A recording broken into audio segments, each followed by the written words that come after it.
If they can't do insight meditation, I teach them vipassana. If they can't do vipassana, then I teach them body scan. If they can't do body scan, then I teach them breath meditation. By that time, they've forgotten. That's what they started off with. And the reason I do this is because they are all the same. There's no difference between all of these.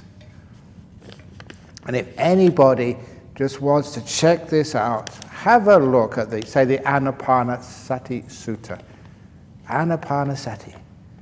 There, the Buddha says very clearly, anyone who does the Anapanasati also does the 4 foundations of mindfulness at the same time. And 4 foundations of mindfulness, isn't that insight, vipassana? It is, yeah. So when you do the samatha of Anapanasati, you're doing satipatthana at the same time. See, I'm right. You do samatha, or washing the breath, insight, kindness, it's all the same. All you ever teach anybody is putting down the cup. That's the only thing which I teach people. That's the only thing which the Buddha gave to people. But people, they try one thing and they can't do it, so we have to give them another example, and then another example, and then until they get the hang of it, that's all. That's all exactly the same stuff. So that's the subject of meditation the Buddha gave people as well. Doesn't really matter. As long as it's all about letting go, being kind, being gentle, that's all it is. So that's how they got fruition. Talking about fruition. The best teaching of Ajahn Chah.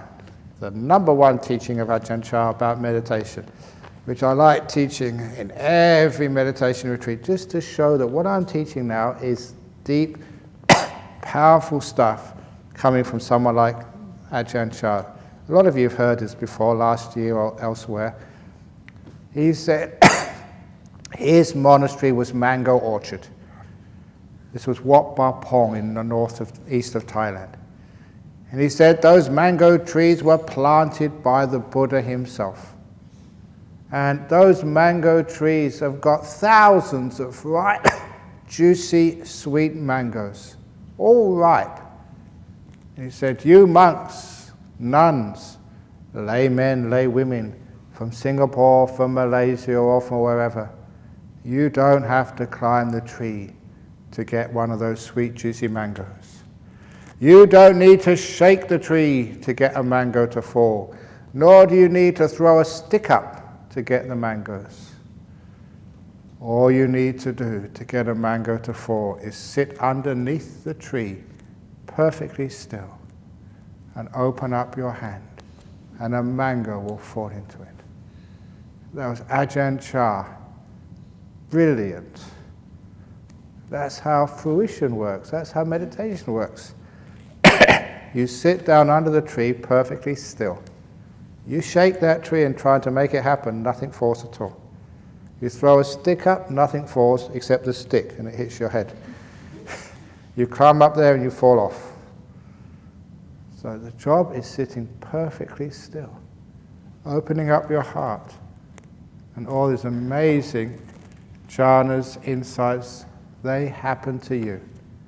If you know a good friend who's ever got any great experience, they will tell you that's how it happens.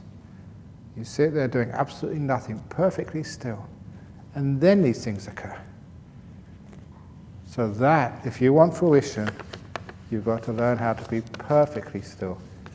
You haven't not still enough yet. That's why things don't fall. You're still shaking the tree. Shh. Be still. And all these things come. Absolutely perfect teaching. Great simile from one of the great masters. Dear Ajahn, is worrying about others another delusion, since the first noble truth is life is suffering? If I feel pain, grief, etc., and see other people suffering, I should go back to contemplating the Four Noble Truths. Right, thank you gratefully. Look, if I worry about your suffering and you worry about my suffering, there's even more suffering in the world. Isn't there enough suffering without worrying about things?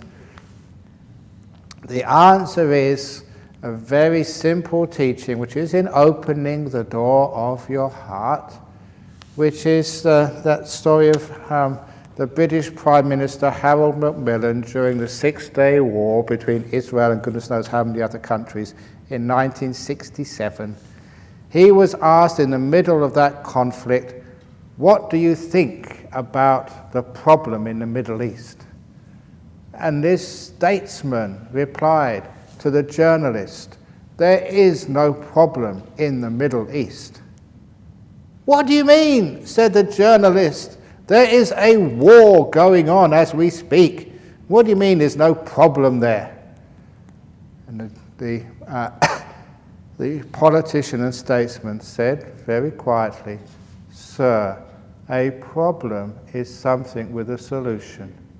There is no solution in the Middle East, therefore it can't be a problem." Now that is brilliant. Why worry about things where you can't make a difference? If you can do something, then worry about it. It's a problem, because it has a solution. But if there's no solution, then stop worrying about it. Isn't that rational, logical? It helps us just say, well, there's nothing I can do, so I'm just going to do nothing. And sit there and stop worrying so much.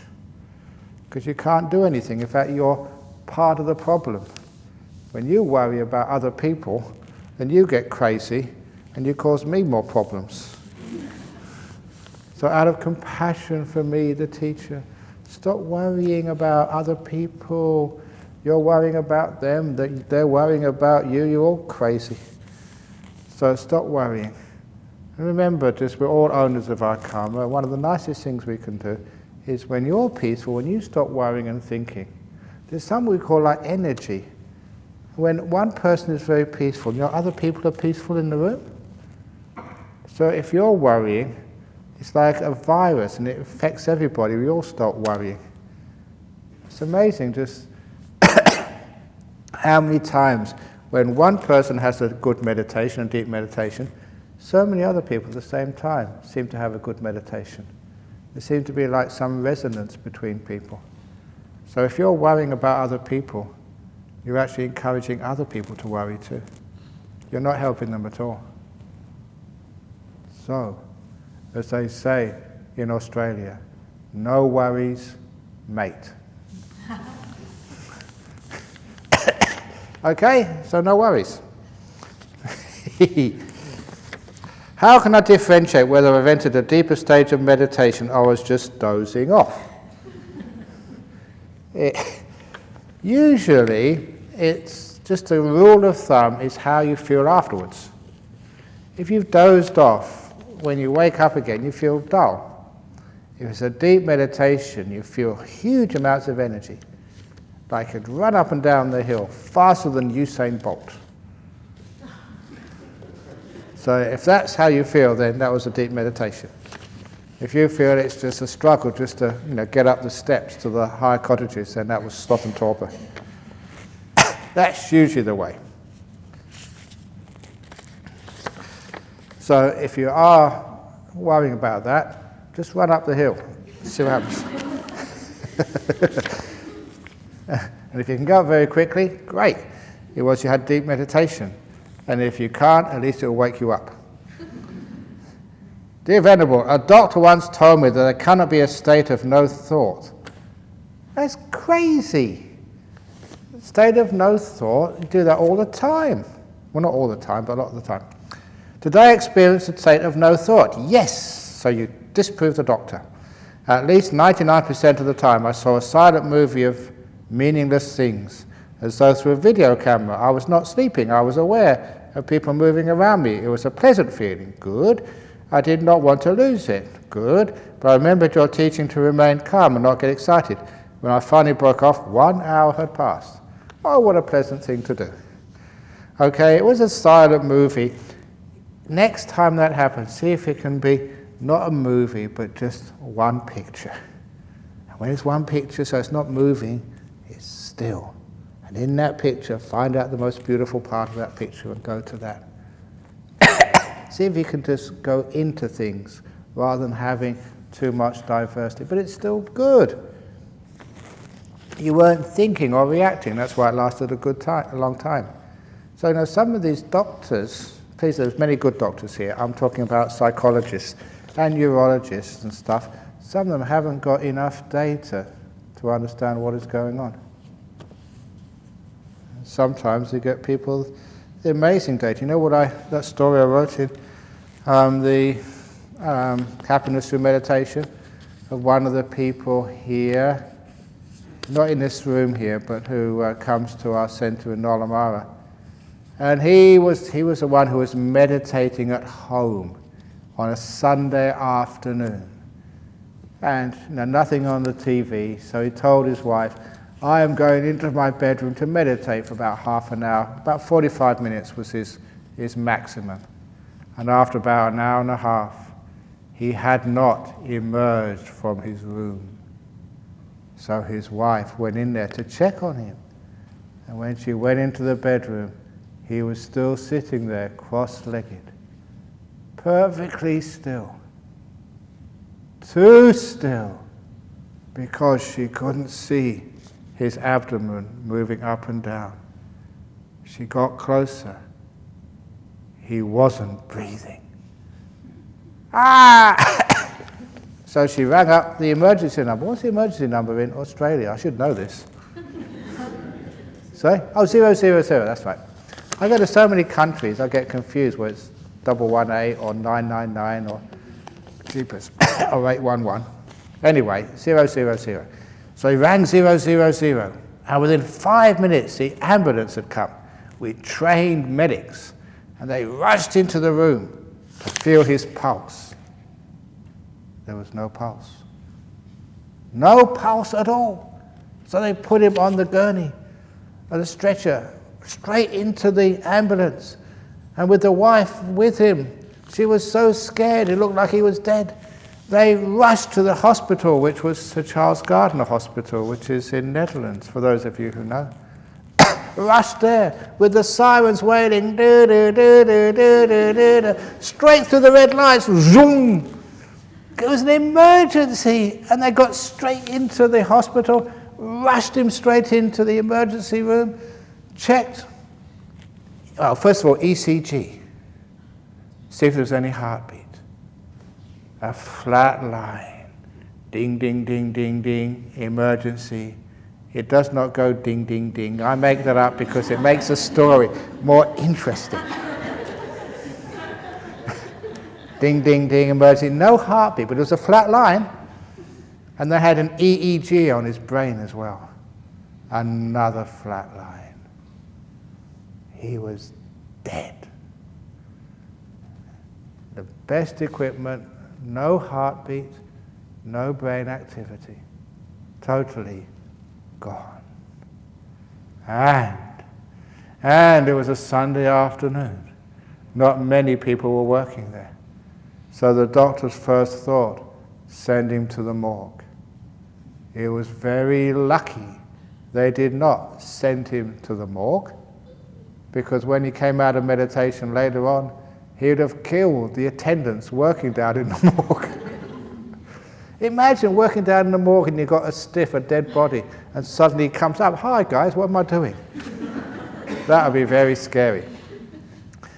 But as fortune has it, the doctor who was on duty that afternoon, he was an Australian Indian man. His parents had migrated here.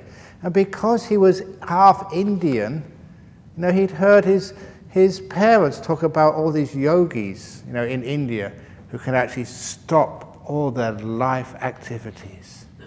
And he heard from his wife, he'd been meditating, he added one and one together, he got two. He thought maybe he's just in deep meditation.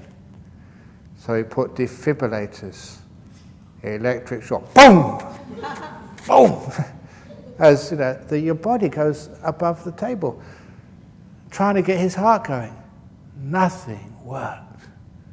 It didn't actually tell me how long it was, but it was a long time. Many times the doctor didn't give up until finally he just decided to come out of his meditation. Not because of defibrillators. He just, time to come out, he opened his eyes, he bent up, he said, where am I? I was in my bedroom, what am I doing in hospital? And the doctor, as soon as he came out, beep, beep, beep, perfect heartbeat, brain activity was normal. And the doctor gave him thorough checkup, blood pressure, whatever else, and he was 100% fit, nothing wrong with him. So the doctor allowed him to walk home. That's how confident the doctor was. And he said the only unpleasant part of the whole experience, because while he was in this deep meditation, he was totally blissed out, perfectly aware. No doubt, not dozing off, but totally aware, the most amazing state he'd ever had. And he said the only unpleasant part was when he walked home. He said you wouldn't believe the scolding he got from his wife. She was on him all the way home. Don't you ever do that again. Don't you know what you did to me? I thought you were dead. Well, I'm going to tell the children, don't ever do that again, you're a terrible man. But apart from that, he was just the most amazing experience. And the lovely part of that, because the wife was there, she saw all the flat lines, was the fact that there was a guy who got into a deep meditation, and for once, they took him to hospital, they put all the machines on him. Absolutely no heartbeat for maybe an hour or two. No discernible brain activity. And when he came out, perfectly okay. Isn't that awesome? So if that happens to you, you don't have to worry about anything. You're perfectly safe. And for those of you who think, what happens if the doctor on duty is not Indian? Suppose he's this Ocker Australian. He's dead, cremate him. Again, you don't have to worry, because there is a story in the sutras. It's in the Samyutta Nikaya, where a monk in the time of the Buddha was meditating in the jungle. And when some villagers passed by, they too thought he was dead. They couldn't find any sign of life in him at all. And even if you try that flashlight trick, open your eyes and put the flashlight, still it would look like you're dead. So they decided, you cannot leave a holy monk to be eaten by the jungle animals. And they were in the forest anyway. Much wood was readily available. So they built funeral pyre. Only took them half an hour. And they put the monk on top. And then they did whatever chanting they knew and lit the fire. And when the fire was established, they knew the monk would be burnt, so off they went to do their jobs. They'd already spent a lot of time cremating this old monk. And the fire was burning when they left.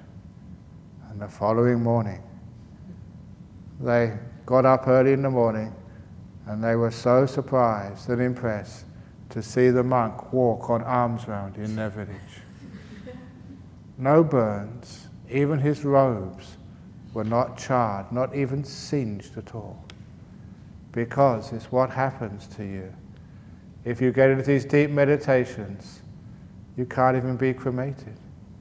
If they try that, I remember I've been to the crematorium in Singapore just by the reservoir. What's that called? It's a woodland somewhere, isn't it? Manda, yeah, I've been there. They put them in the big ovens. If they do that, if you're in Jhana or deep meditation, they do that to you. When they pull the oven out, they say, "Hi, it's me again." You'll be perfectly there, okay, nothing wrong with you. Of course, it'll scare the you-know-what out of the people working in that place. And you probably get your face on the Straits Times or the Evening News. But it'd be a really cool thing to do, wouldn't it? So you don't have to worry, you can't die in those states. So if there's a big bushfire here, because there's bushfire, this is no bushfire season at the moment because it's been too wet. If you're a big bushfire, or there's a meteor coming, an asteroid coming from outer space heading for Singapore, and it's there's no escape, meditate. Get into jhana. Well, the asteroid does whatever it was, and when you come out of jhana, there you are, you're alive. Singapore's gone, but you're alive. Cool thing to do. Yeah, well, I better carry on like this. What am I doing? Okay, don't decide. Finally broke off yet. So that's what happens when you get deep meditation. I sometimes seem to tenaciously cling on to thinking for dear life, perhaps petrified of the alternative, peace, freedom, insight. It's a drug, it's dukkha, a habit, its power and momentum amazes me, and sometimes it's obviously not right. Why does the mind fear stillness, awareness, and mindfulness at the present? There's two reasons. One, because it's the unknown. Now, we're always afraid of the unknown. I don't know, how many people are here for the first time? Put your hand up. Okay, quite a few of you. When you first come here, you don't know where things are, so there's always a bit of tension. And sometimes you see me for the first time, think, oh, it's a monk, I've got to do this to a monk and that to a monk, and I can't do this, and I must respect him. It gets really hard being around a monk for the first time. You don't know what you're supposed to do, so you really tense up. And after a while, you've been around me for a while, it doesn't matter what you do. I'm just a nice, kind monk. So you relax. When you go through these three stages of, say, coming here. Recognition, you recognize the place, the people, where your room is, the keys, and how everything works, where to get a cup of tea, where the other toilets are. You recognize it. Once you get past recognition, you get to familiarity. If it's not happened yet, by the end of these 9 days, your room will be like your room, your little nest. That's my room, and you feel very comfortable there. It's like your second home. Already some of you have been coming here year after year after year, and it is like your home. You know exactly what it is. It's like you're coming back again. You recognize it, familiarity, and then you get to the last stage, which is total ease. You're totally relaxation here. Recognition, familiarity, and ease. The three stages when you first come here. Or you meet somebody. You recognize who they are, and then you become familiar with them. Then you can relax in their presence. And that's the same with even silence. The first thing, you've got to recognize what silence actually is. A lot of people don't know what you're talking about by silence. Fortunately, you live, in this Jhana grove, and it's a very quiet place. Silence is all around you. Try and find a quiet place like this in Singapore. There isn't such a place. There's always noise. But here, you go outside in the evening or in the early morning, there's no sound at all. Even the animals, the kangaroos, they don't make much noise. There's no cicadas. This is one of the quietest places in the world, Australia. So you get to know what silence is. And once you recognize it, you become familiar with it. It's like an old friend. And then you're not afraid of it anymore. You can relax. So this is just the stages. It's just stages of psychology. Eventually the silence, it becomes an old friend. And you don't try and keep it, it just is with you for a lot of the time, like a good friend is. You don't put in effort staying with a good friend, it's natural, you like to be with them. So those are the stages. The second reason why we're afraid is because thinking has a lot to do with one's ego and sense of identity. When Descartes said, I think, therefore I am, he didn't realize what happens when you don't think. I don't think, therefore non-self. Because when you think, it's actually you feel that you are existing, you're doing something, you are, which is one of the reasons why it's scary not to think. It's as if some of your identity disappears. But it's nice. It's a sheer pleasure and the peace. I like giving the simile. When I was in Penang one Christmas evening, after teaching a retreat and answering all the questions, I went to my room to take a well-deserved rest. But in the temple there, in the opposite to my room, was a lay person's house, and they were having Christmas party. And their Christmas party was karaoke. I've never done karaoke, I've only heard it once, I never want to hear it again. There were people, because there must have been Christians in their house, they were taking lots of drink, being very silly. And the more it got to me, so we finished about 9:30, so I was up there by 10 o'clock, 11 o'clock, 12 o'clock, by midnight, that was when they were singing totally out of tune, in a loud voice. People, when they're drunk, they think they can sing like Frank Sinatra, and they cannot. It's like a howling banshee, like a cat wailing. Whatever it is, it doesn't sound human at all, but something from the lower realms. And that's what it sounded like, and I could not go to sleep. And it was terrible stuff. So that's, but then it finished at last. At last they were tired, about 1 o'clock. Oh, what a relief. It was peaceful at last.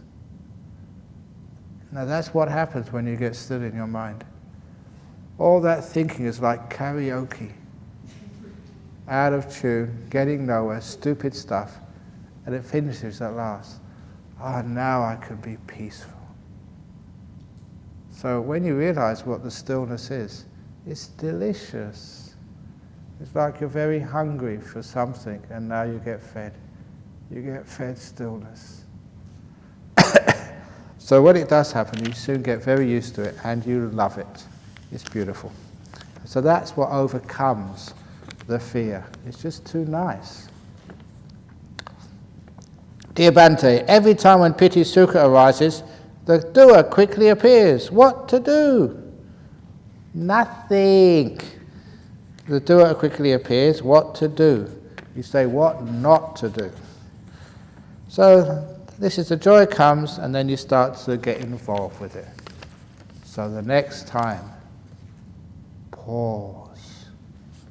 See if you can press the pause button, in your brain. Sort of the pause button, so everything freezes.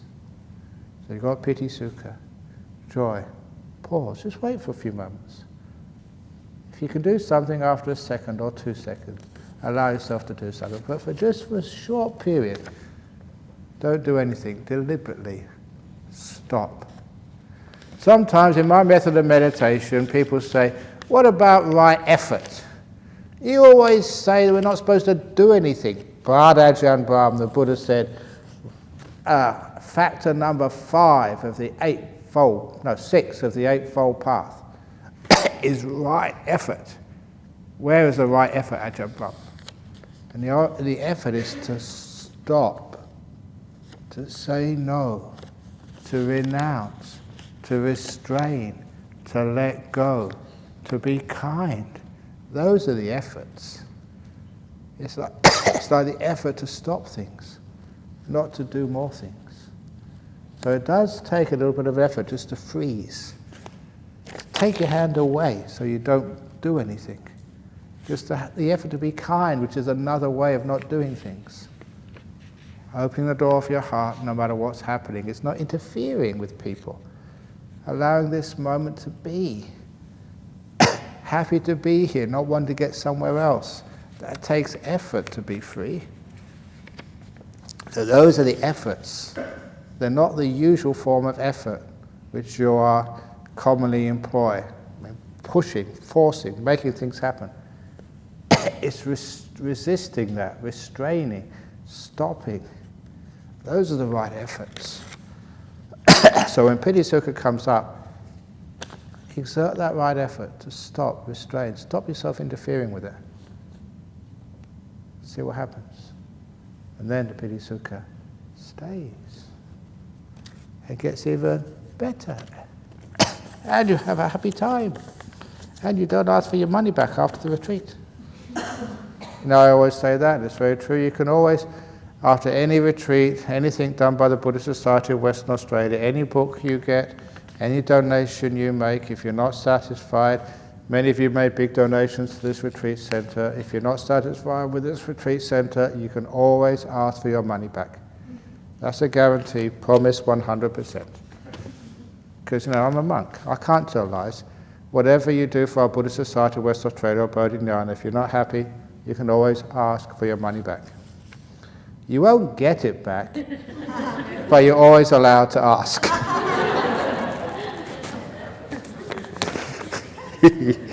I should have been in business or politician or something. Ajahn Brahm. I'm not sure I understand what's a nimitta. I've heard accounts from practitioners of what they experience, the bright light, colours, etc. But what is it that gives rise to these experiences when the mind is still? What is the significance of these experiences? Thanks for entertaining my question. You will all, every one of you, experience a nimitta, sooner or later.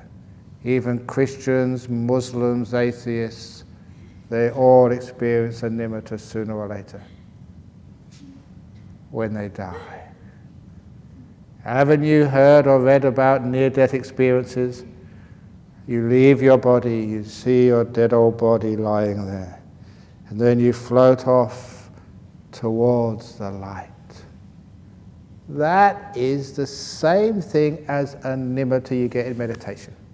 Why? Because when you're dead, your 5 senses have been suppressed. That's why you see this beautiful light. Exactly the same thing, it's your mind you're seeing. So everyone sees a nimitta sooner or later.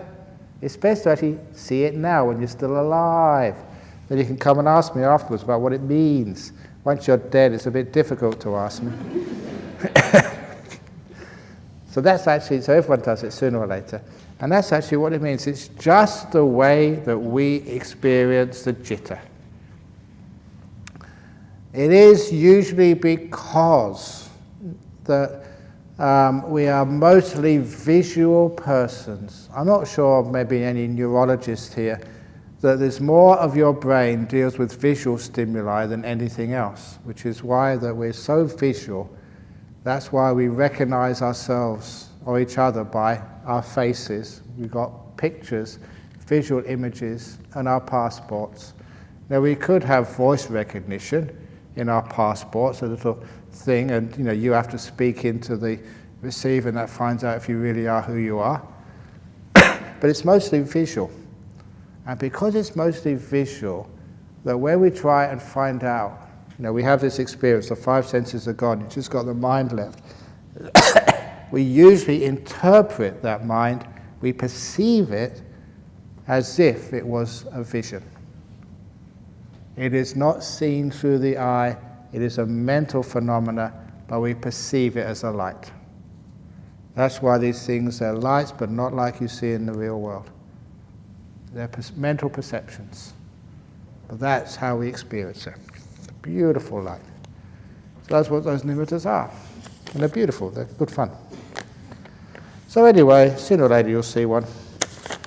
If not now, later on. Please advise how can meditation help in forgiving ourselves and others? When you meditate, you have to have this wonderful sense of letting go and kindness. Otherwise it doesn't work. You have to be kind to your body and kind to your mind. And only when there's kindness do you relax. That's why when it starts warming up in a few days, this is one of the things you must always turn off your mobile phones when you come in the meditation hall, because the penalty is your mobile phone will get reborn as parking meter, which is the lowest form of technology. As far as technology is concerned, that's the lower realms. So don't do that to your mobile phone. But anyway, once you have an open heart, you can always forgive the person who put on the mobile phone. It's happened to you before, hasn't it? So it happens to each one of us, except for me, because I've got no mobile phone. It's wonderful not having a mobile phone. You feel so free. It means you're not controlled by that stupid thing. Ringing at all times in the middle of the night, or when you want some peace and quiet, just about to get enlightened, and this stupid person rings you to try and get you back to work. I'm on holiday. Get out. So the very reason why you develop deep meditation, by making peace, being kind, being gentle. You see that on the back of some t-shirts later on. That's basically how you meditate. Make peace, be kind, be gentle. And that teaches you how to forgive, how to let go of the past. And don't judge people, don't judge yourself. All of that, the attitudes you learn in meditation, you're doing that on yourself first of all. Let go of all your past, doesn't matter what happened. Being kind to yourself, not judging yourself. Not judging this is a good meditation or a bad meditation, it's just meditation, that's all. Which means that you just don't judge and you free yourself and you have the same attitude to other people. Totally forgive all sentient beings, no matter what they've ever done. Have I ever scolded any one of you here? Have I ever punished you? Put hands up if you deserve to be punished. Of course you do. You've done terrible things. Asked me stupid questions, kept me up late at night, made me work so hard, taken me all over to Singapore and to Melbourne and other places when I should be resting. But you're forgiven. So isn't it wonderful you don't carry the pain of anger or guilt around? So after a while you find it very easy to forgive yourself and others if you carry on this meditation. Dear Ajahn, I have many Buddhist friends who do not meditate despite my persuasion. Why do I need to convince them? Don't convince them, use reverse psychology. Say that you're not up to the standard to be able to meditate yet. But I'm doing a lot for you to make sure that one day that you'll be able to rise to that level where you can go on a meditation retreat as well. Because when you make it sound like that, they really want to meditate.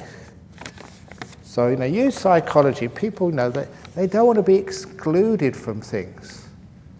So if we made this Ajahn Brahm's private exclusive meditation retreat, it's amazing how many more people would apply. When it's exclusive, private. So eventually though, that if it works for you and they find that you're a more peaceful, kind, wise person, of course then they will want to meditate as well.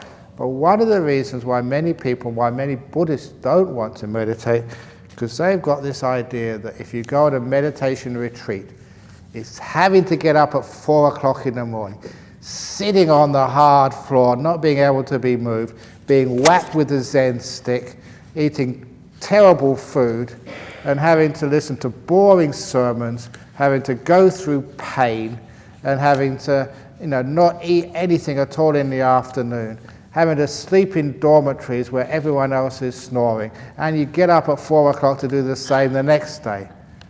It's torture. There's so much pain in so many retreats that people get the idea, no, I don't want to go.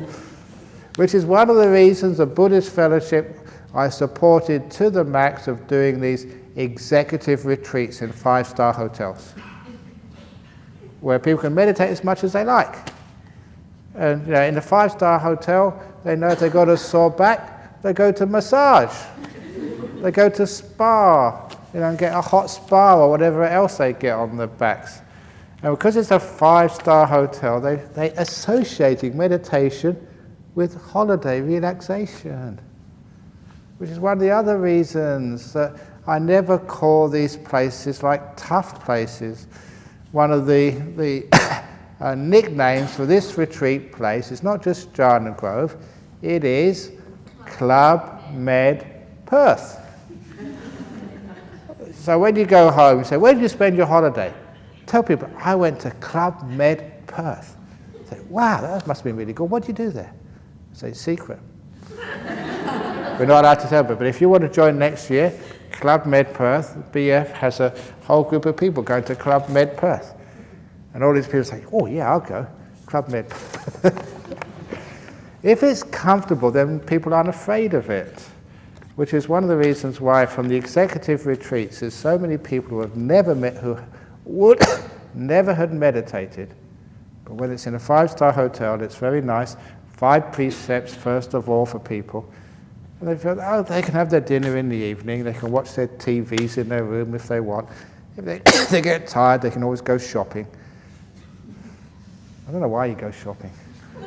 And that's one thing I can't figure out. People from Singapore come to Perth to go shopping. People in Perth go to Singapore to go shopping. I mean, if those shops were better somewhere, you just go to one city. It's the same shops.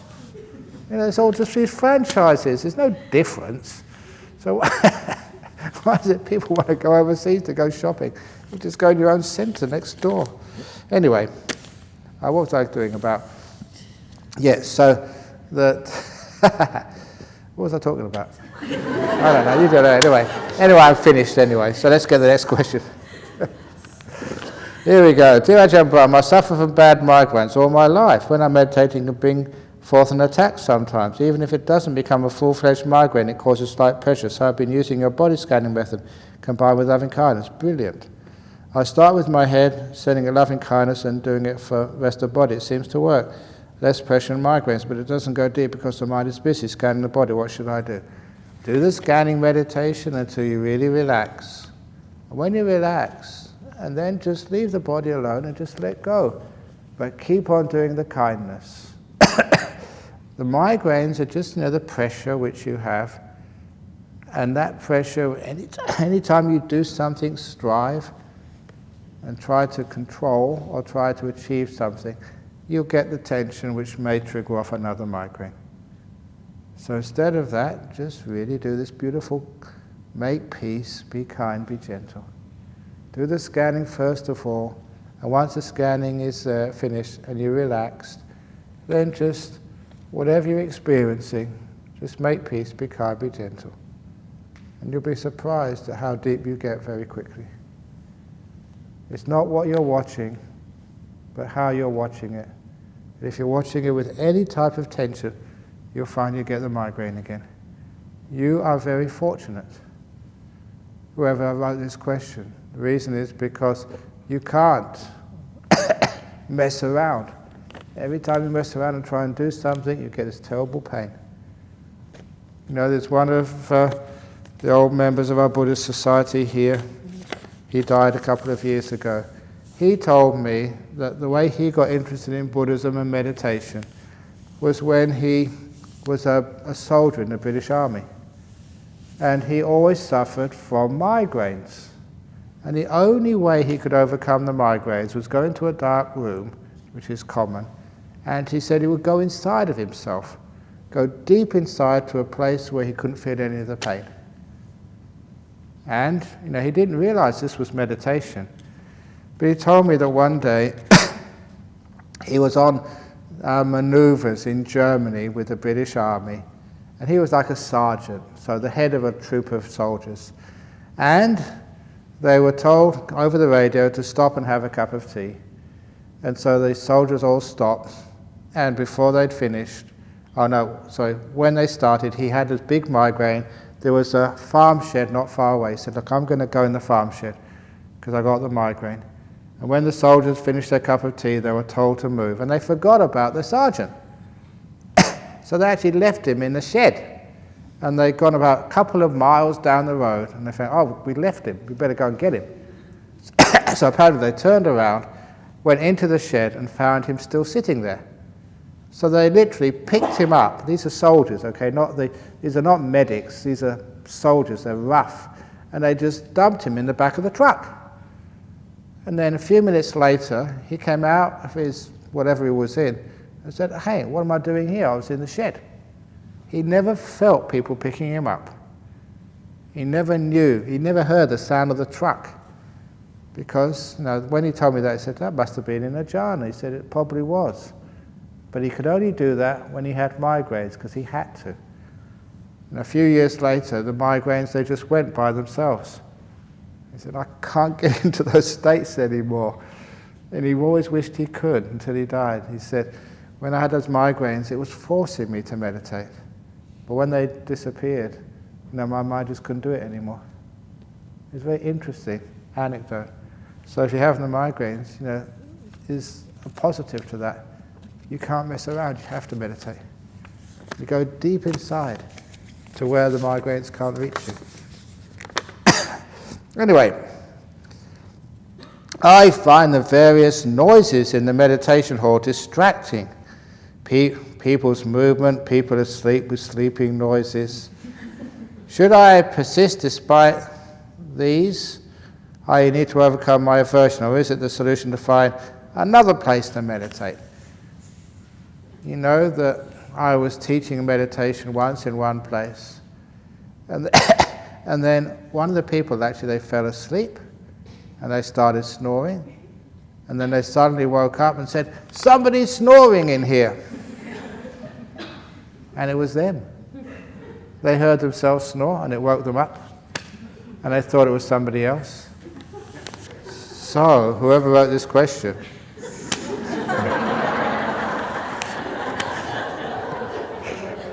are you sure it wasn't you?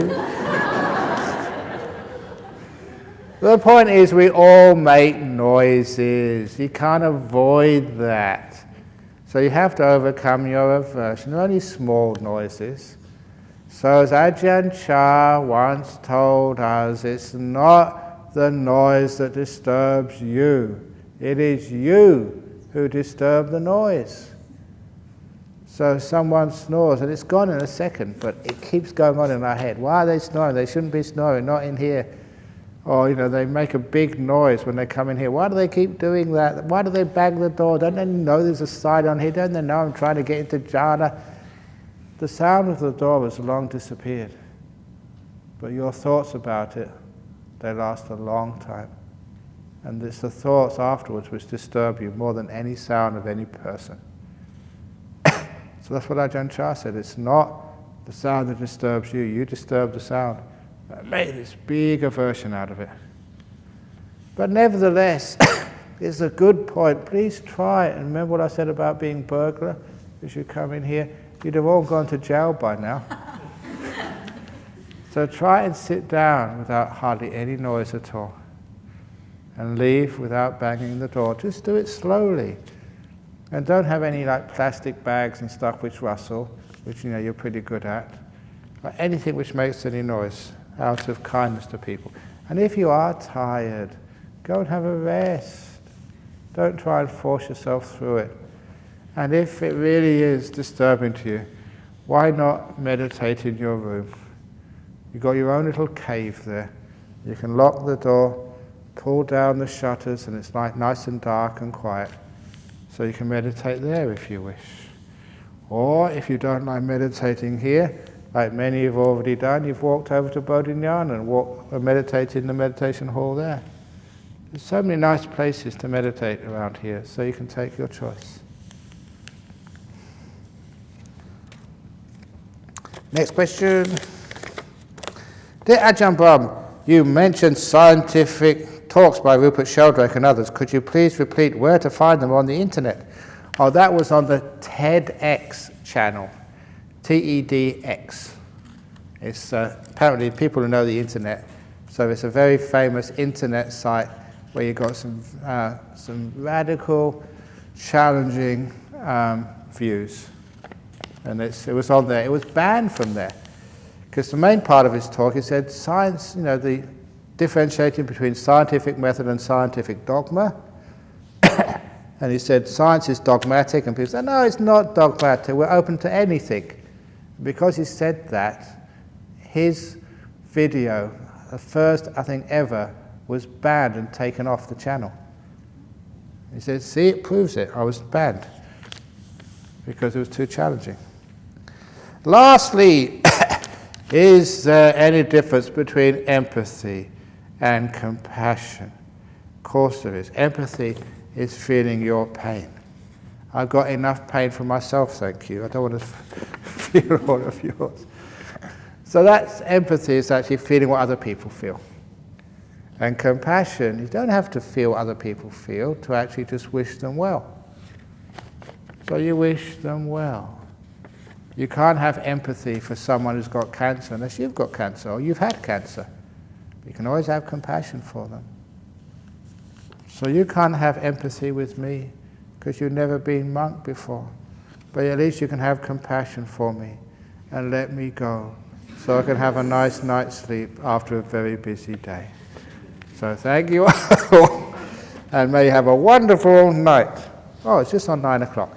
So 3 massive sadhus. Sadhu,